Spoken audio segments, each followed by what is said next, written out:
രാജ്യത്ത് ഏറ്റവും അധികം കർഷക സമരങ്ങൾ നടക്കുന്ന മഹാരാഷ്ട്രയിലും പ്രതിമയുടെ പേരിൽ ധൂർത്ത്. ഗുജറാത്തിലെ പട്ടേൽ പ്രതിമയുടെ പേരിലുള്ള വിവാദങ്ങൾ അവസാനിക്കും മുൻപേ അതിലും ചിലവേറിയ പ്രതിമ നിർമ്മിക്കാൻ ഒരുങ്ങിയിരിക്കുകയാണ് മഹാരാഷ്ട്ര സർക്കാർ.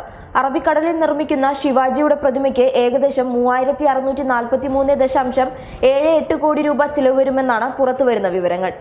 പ്രതിമ നിർമ്മാണത്തിന് മാത്രം 2581 കോടി രൂപയാണ് ചിലവ്. 236 കോടി രൂപ സുരക്ഷാ ക്രമീകരണങ്ങൾക്കും 45 കോടി രൂപ വെള്ളവും വൈദ്യുതിയും ലഭ്യമാക്കുന്നതിനും ഉപയോഗിക്കും.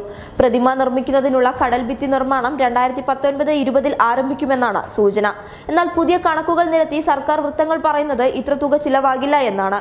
ഇതിൽ നിന്നും 56.6 കോടി രൂപയുടെ കുറവുണ്ടാകും എന്നാണ് കണക്ക്.